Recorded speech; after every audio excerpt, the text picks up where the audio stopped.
What does your testicular cancer pathology report say? Imagine you've just had surgery to remove a testicle because of cancer.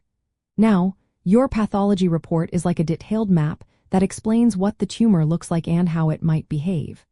This report is crucial because it guides your doctor's decisions about your next steps. It tells us about the type of cancer, how big it is, whether it's spread, and other important features. All of this helps determine if you need more treatment or if surveillance is enough. The first thing the report describes is the tumor type and histology. Most testicular cancers are germ cell tumors, which include seminomas and non-seminomatous germ cell tumors. Seminomas tend to grow more slowly and respond well to radiation and chemotherapy, while non-seminomas can be more aggressive and may contain different cell types like embryonal carcinoma or yolk sac tumor. Correctly identifying the tumor type is essential because each has different treatment approaches. Sometimes, the pathologist needs to review the tissue carefully to make sure the diagnosis is accurate, as misclassification can affect staging and management. Next, the report notes the size of the tumor and whether it's confined to the testicle or has spread nearby. Larger tumors might have a different outlook than smaller ones. The report also checks if the tumor has invaded surrounding structures like the epididymis, spermatic cord, or the layers around the testicle. If the tumor has spread beyond the testicle, it can change the stage and treatment plan. Lymphovascular invasion is another key detail. This means cancer cells are found in blood vessels or lymphatic channels near the tumor. If present, it indicates a higher risk of the cancer spreading or coming back. For example, if lymphovascular invasion is detected in a non-seminomatous tumor, your doctor might consider more aggressive treatment or closer monitoring. The presence of invasion can sometimes lead to upstaging from stage 1 to a higher stage, influencing whether you need additional therapy.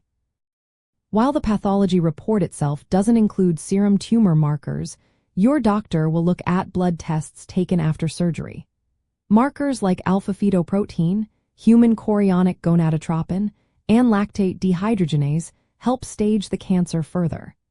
Elevated markers after surgery can suggest residual disease or metastasis, which can impact treatment choices. The report also assigns a pathologic T-stage based on how far the tumor has grown. T1 means the tumor is limited to the testicle and epididymis without invasion of blood vessels or lymphatics. T2 indicates invasion into blood vessels, lymphatics, or the tunica albuginea. T3 involves the spermatic cord, and T4 means it has invaded the scrotum. This staging helps determine the overall stage of the cancer and guides whether surveillance, surgery, or additional therapy is needed. Sometimes, the report will mention specific histologic components like embryonal carcinoma or yolk sac tumor, which are associated with more aggressive disease.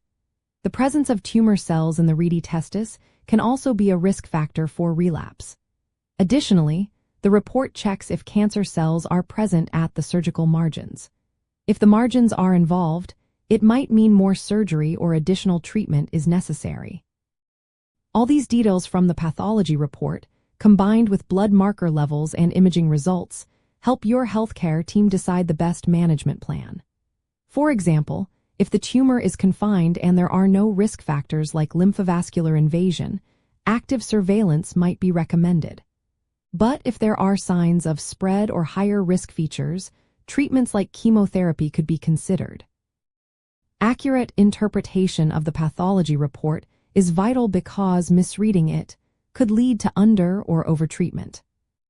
In summary, your testicular cancer pathology report provides a detailed picture of the tumor's type, size, extent, and risk factors. This information, along with blood tests and imaging, helps determine your stage and guides your treatment and follow-up plan. Always remember to discuss your report thoroughly with your healthcare provider, who can interpret it in the context of your overall health and specific situation. It's a key step in ensuring you get the most appropriate and effective care.